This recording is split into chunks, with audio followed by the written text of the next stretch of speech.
My name is Daniel Carter, and I'm from Austin, Texas. They say losing everything shows you who you really are, but when you're standing in a courtroom watching your entire life get stripped away, all you see is how cruel people can be. Congratulations, Rachel, I said through clenched teeth, stepping out of the courthouse. I guess you really do have everything now. She spun around with that fake, cold smile she had perfected for years. Oh, Daniel, don't be bitter. This is just how life works when you're the one who actually wins. And that's when I lost it. Wins? I snapped, my voice echoing off the marble columns. You took the house, you drained the accounts, you even fought me for the dog. How is that winning? You didn't leave me a single thing, Rachel. Not even my dignity. People on the courthouse steps stopped to stare, but I didn't care. My chest was pounding so hard I could barely get the words out. She rolled her eyes, adjusting the designer sunglasses she'd probably bought with what used to be our money. You're being dramatic as usual. You had your chance, Daniel. You should have worked harder. You should have made me happy. Instead, you wasted years dragging me down. Dragging you down. I stepped closer, my fists trembling at my sides. I was working 70-hour weeks trying to build a future for us. You were just, what? Shopping? Partying? Pretending like you were some queen who deserved the world handed to her on a silver platter. Rachel laughed then, a cold, sharp laugh that sliced right through me. And look where all your hard work got you. Standing here, broke, alone, and irrelevant. Meanwhile, I'm moving on to better things. Better people. People who actually matter. People who matter. I spat the words, my voice breaking. You mean the guy you were cheating on me with for 6 months? The one you swore was just a friend while you drained me dry? The color drained from her face for just a second, but then she smirked, tilting her head like I was a sad little boy throwing a tantrum. You're embarrassing yourself, Daniel. Let it go. No one wants to hear your sob story. That was it. That was the moment I realized she wasn't just taking my things, she was trying to crush what was left of my soul. Rachel stepped forward now, her voice dropping to a poisonous whisper even though half the crowd on the courthouse steps was still watching. You want to know the truth? I never loved you. I loved what you gave me. The money. The comfort. The image. But you? You were always, less than enough. My jaw tightened so hard I thought my teeth might crack. And now, she continued, leaning in close so only I could hear, I get to start over with someone who isn't a failure. Someone who actually has potential. I stepped back, my breath shaking, trying not to explode. You think he's better than me? You think just because he's got a flashier car and a fake smile that he's some kind of upgrade? Rachel, he's using you. Just like you used me. She let out a short laugh, snapping open her purse like she was finished with the conversation. Please. You're just jealous. No one wants a man who can't even keep his own marriage together. You're a loser now, Daniel. Get used to it. I couldn't stop the words that came next. You think this is over? That you can just take everything and walk away like you won? No. One day, Rachel, one day, you're going to see exactly what you lost. And when that day comes, I leaned in, my voice low and shaking, I won't be the one begging to get you back. You'll be the one begging me. She stared at me, momentarily speechless, and then laughed again, louder this time, making sure everyone around us heard. Keep dreaming, Daniel. No one's begging for you. Not now. Not ever. Then she walked away. Just like that. And I was left standing there with nothing but my anger. And a promise to myself. I watched her disappear into that sleek black car waiting at the curb, the same one her new boyfriend had bought for her. My fists were shaking, my heart pounding so loud it drowned out the city noise. But here's the thing about losing everything, it does something to you. It either breaks you for good, or it sets you on fire. That day, as I stood on those courthouse steps, humiliated and hollowed out, I made a silent vow. I was going to rebuild my life from the ground up. I didn't know how, and I didn't know when, but I knew one thing for sure: I was never going to let her see me weak again. And what happened next? Well, it was something Rachel could have never imagined. Because life has a funny way of flipping the script. The woman who thought she'd crushed me, who thought she had everything and I had nothing, she was about to see the truth with her own eyes. The truth that sometimes, the best revenge isn't screaming at the person who broke you. It's showing up later, stronger, happier, and standing next to someone they could never compete with. I had no idea then who that person would be. But trust me, when Rachel saw her, everything changed. If you've ever been in a place where someone took everything from you and thought you'd never recover, stay with me. Because the story you're about to hear isn't just about revenge, it's about finding real strength when the world tries to break you. This is how the woman who thought she destroyed me, ended up watching me walk in with someone she could never, ever forget. I stood there on the courthouse steps long after Rachel's car disappeared, still hearing her laughter in my head like it was carved into my skull. The crowd that had been gawking at us slowly trickled away, shaking their heads, whispering to each other. A few people even shot me those pitying glances, the kind you give someone you know just lost big. I hated it. I hated all of it. "Man, you okay?" an older guy in a worn suit asked as he passed by. I nodded stiffly, forcing a fake smile. "Yeah. Fine." But I wasn't fine. I was anything but fine. I walked down the steps with my hands shoved in my pockets, feeling the emptiness there. Not just the lack of money, I literally didn't even have cash for gas at that point, but the hollow ache in my chest. Everything I had worked for, every late night at the office, every dollar I had saved, gone. I sat in my beat-up truck for nearly an hour, gripping the steering wheel until my knuckles turned white. My phone buzzed a few times. Texts from friends or coworkers asking how it went, but I couldn't bring myself to answer. What was I supposed to say? That I'd lost the house, my savings, and the last bit of respect I had for the woman I once thought I'd grow old with? As I drove back to my tiny, one-bedroom apartment, the only thing I could afford after the divorce settlement, the weight of it all started to crush me. The walls felt like they were closing in. The place was barely furnished, a thrift store couch, a mattress on the floor, and a stack of unopened boxes because I hadn't had the energy to unpack. I dropped onto the couch, staring at the ceiling. Rachel's words from earlier looped in my mind like a broken record.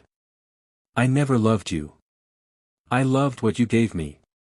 I wanted to scream. I wanted to break something.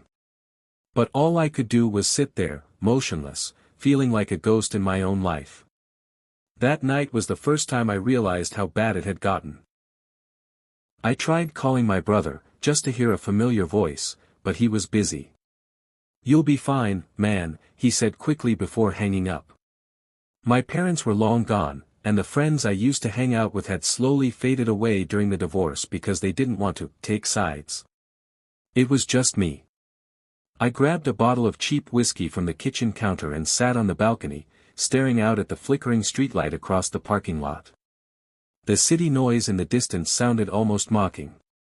Everyone else's lives were still moving forward. Mine felt stuck in cement.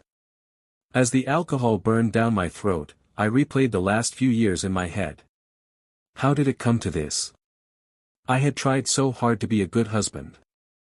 I had sacrificed vacations, nights out, even sleep, just to build a future Rachel said she wanted. And in the end, she left me for someone who probably couldn't even spell the word sacrifice. At one point, I caught my reflection in the sliding glass door and barely recognized the man staring back. Sunken eyes. Stubble. Shoulders hunched forward like I was carrying bricks on my back. I whispered into the dark, maybe she was right. Maybe I am a failure. But then something in me snapped. No. I wasn't going to let Rachel be the last word in my story. The next morning, I woke up on the couch with a pounding headache and a determination I hadn't felt in months. I knew I couldn't undo what Rachel had done, but I could take control of what came next. The first thing I did was pull out a notepad and make a list. A brutally honest list. Where I am now. Flat broke. Small apartment. One aging truck. No savings. Heartbroken. Where I want to be. Financially independent. Confident again. Building something meaningful. Surrounded by people who actually care about me. I didn't know how I was going to get there yet, but writing it down felt like the first step toward taking my life back. That same day, I started applying for promotions at work.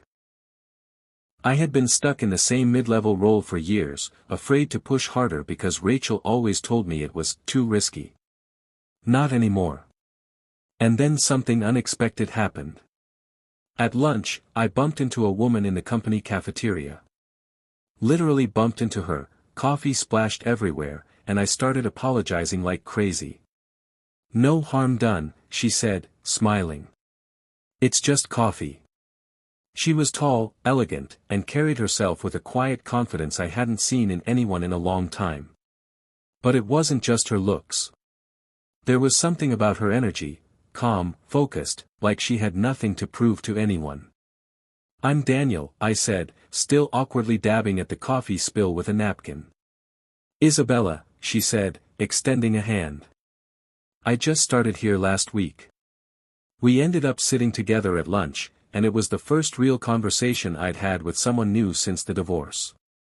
Isabella wasn't like the people Rachel always surrounded herself with. The shallow, status-obsessed crowd who only cared about appearances. She asked about my job, my goals, even my hobbies. And when I admitted, a little embarrassed, that I was basically starting my life over from scratch, she didn't look at me with pity. Sometimes starting over is exactly what you need, she said softly. It forces you to figure out what you're really made of. I stared at her, surprised. You sound like you've been through this before. She smiled faintly. You could say that. But I'll tell you this, if you use the pain as fuel instead of letting it define you, you'll be unstoppable. Her words hit me harder than she probably realized. We talked until lunch was over, and as I walked back to my desk, I felt something I hadn't felt in months, hope. Isabella didn't know it yet, but she had just planted a seed that would grow into something far bigger than either of us could imagine. Over the next few weeks, I threw myself into work with a focus I hadn't felt in years. Every late night, every extra project, I took it all on. At first, it wasn't about proving anything to Rachel. It was about proving something to myself. I started waking up earlier, hitting the gym before work instead of lying in bed replaying the past. My body responded. My mind responded. Slowly, the pieces of myself I thought were gone began coming back together. And then there was Isabella. She wasn't just a coworker anymore. She became my sounding board, my quiet anchor in the storm. We'd meet up for lunch most days, and I found myself looking forward to those moments more than anything else. You're different lately, she said one afternoon as we sat outside at a small cafe. You seem lighter. I smiled, a little surprised by her observation. I guess I just realized I've been wasting too much energy on the wrong things. I'm done feeling sorry for myself. She nodded. Good. You deserve better than that. You deserve to win again. The way she said it, it wasn't empty encouragement. It was belief. Real belief. And it lit something in me. About a month later, I was called into my boss's office. Daniel, I've been impressed, he said, glancing at the stack of reports on his desk. You've stepped up lately in a big way. We're promoting you to lead project manager. With a raise. For a moment, I just stared at him, speechless. Then it hit me. This was the first real win I'd had since the divorce. Thank you, I managed, shaking his hand. I won't let you down. When I told Isabella later that day, she grinned like she'd been waiting for this moment. "See? I told you. Hard work pays off." I laughed. "I guess I owe you lunch now." "You called it." She tilted her head playfully. "Just lunch. That's all I'm worth." The way she said it made my heart race a little. There was a spark there, one I hadn't expected. But I didn't push it. Not yet. Section 2, Part 7. Rachel returns to the picture. I didn't hear from Rachel for weeks, which was a blessing. But life has a way of testing you just when you're starting to feel steady again. It was a Saturday afternoon, and Isabella and I had just finished grabbing lunch. We were walking back to the parking lot, laughing about something ridiculous, when I heard a voice I knew all too well. "Well, isn't this adorable?" I froze. Rachel was standing there with her new boyfriend, the same guy she'd cheated on me with. He was leaning against a shiny sports car, smirking. I felt my stomach drop, but I forced myself to stay calm. "Rachel," I said evenly. She looked me up and down, clearly expecting me to shrink the way I had at the courthouse weeks ago. But I didn't. "Wow," she said, her voice dripping with sarcasm. "You look better than I expected. Must be trying hard to impress your little friend here." I saw Isabella's brow furrow, but she stayed quiet, giving me space to handle it. I took a slow breath. "I don't need to impress anyone, Rachel. I'm doing just fine." Her laugh was sharp and cruel. "Sure you are. Living in that shoebox apartment. Driving that old truck. Come on, Daniel. We both know you're just pretending." Something in me shifted then. For the first time, I realized I didn't care what Rachel thought anymore. I met her gaze steadily. "You know what, Rachel? You can believe whatever you want. But one day, you're going to wish you treated me differently. And I promise you, when that day comes, I won't be the one chasing after you. You'll be the one chasing me."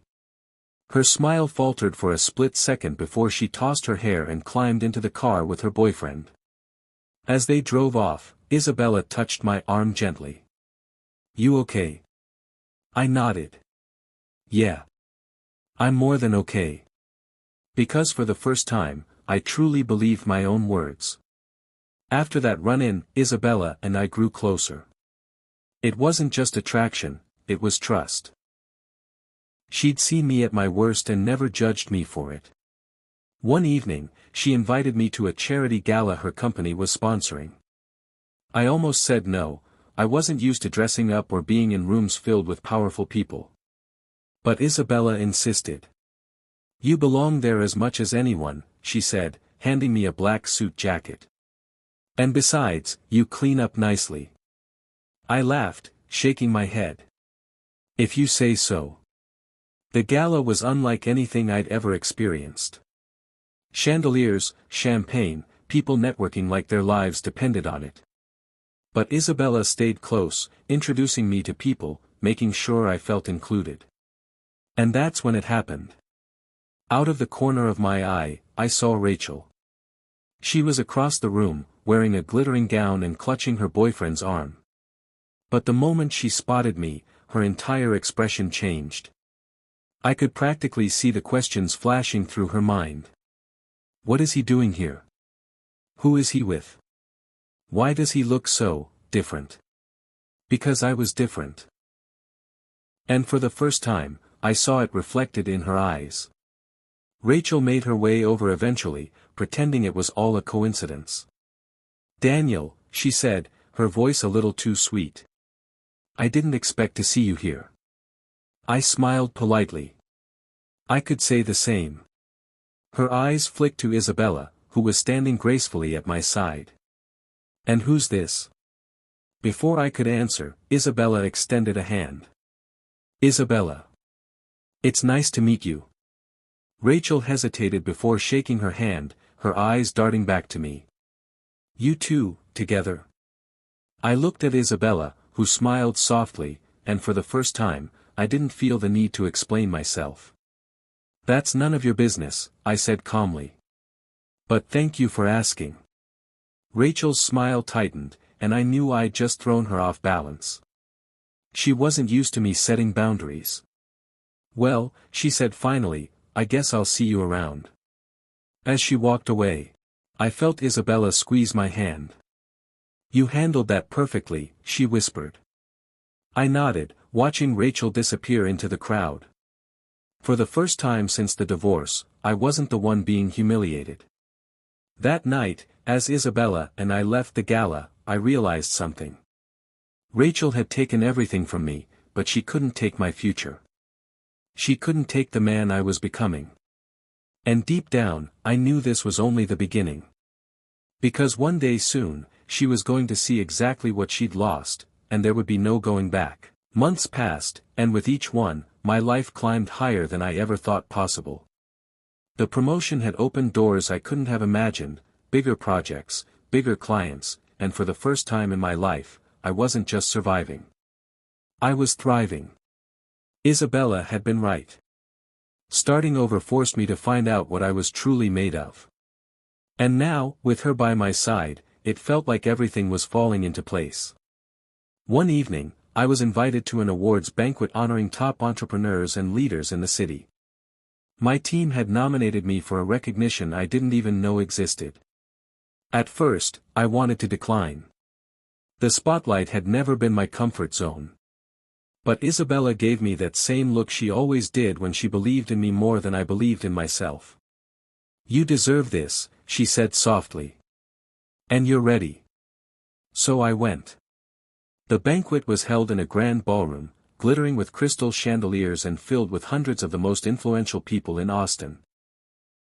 As I walked in, Isabella on my arm, I noticed the stares. Not pity this time, respect. And then I saw her. Rachel was across the room, standing alone at the edge of the crowd. Her expensive dress and perfect hair couldn't hide the tension in her face. Her boyfriend, the man she left me for, wasn't anywhere to be seen. She noticed me instantly. Her eyes widened, taking in the tailored suit, the confident way I walked, and the stunning woman at my side. For a second, she almost looked nervous. Daniel, she said as I approached, her voice shaking ever so slightly. Wow, you look different. I smiled politely. I am different. Her eyes darted to Isabella. And this must be Isabella, she said warmly, extending her hand. Daniel's partner. Rachel hesitated before shaking it, her fake smile barely holding. I heard about your promotion, Rachel said, her voice softer now. And, this event. That's impressive. Really impressive. I met her gaze calmly. Thank you. I've worked hard. It's been a good year. There was a pause. And then Rachel said something I never expected. Daniel. I made a mistake. I felt Isabella squeeze my hand gently, grounding me. Leaving you, Rachel continued, her voice almost breaking. I thought I was trading up, but I was wrong. I miss what we had. I miss you. Her words didn't hurt the way I thought they would.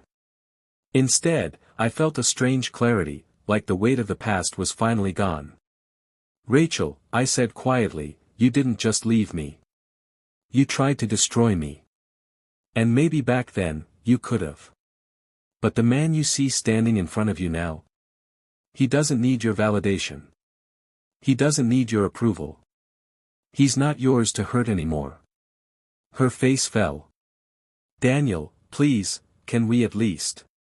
No, I said firmly. We can't. I turned to Isabella, who smiled at me with that unwavering belief she'd had from the start. Rachel stepped back, her eyes filling with regret. You're really happy, aren't you? I nodded. Yes. Happier than I've ever been. And I truly hope one day, you can find that for yourself. But it won't be with me. And with that, I walked away. As the night went on, I was called to the stage to accept the award. Standing there, looking out at the audience, I spotted Rachel sitting alone in the back of the room. She was clapping politely, but her eyes told the real story. She had lost something she could never replace. I took a deep breath and spoke into the microphone. Sometimes life has to break you down to rebuild you into who you're meant to be, I said, my voice steady. I stand here not because I never fell, but because I chose to get back up. And I want anyone out there going through their own storm to know, you can, too. The crowd erupted in applause. When I stepped off the stage, Isabella was waiting with tears in her eyes. You were incredible, she whispered. I smiled and wrapped my arms around her. I couldn't have done any of this without you. And for the first time in a long time, I truly believed it. Rachel slipped quietly out the back door a few minutes later, her head low, her world collapsing. And I didn't feel anger or even satisfaction. I felt free. They say the best revenge is success, but it's more than that. The best revenge is finding peace in your own life, so much peace that the people who once tried to destroy you can't touch you anymore. Rachel took everything from me, but in the end, she gave me the greatest gift, the chance to rebuild. And when she saw me standing there, stronger and happier than ever, holding Isabella's hand, she finally understood. I had everything I needed. And she had nothing. If you've ever been torn apart by betrayal, remember this, you're stronger than you think. Don't chase the people who left you, build a life so full that they can't ignore it.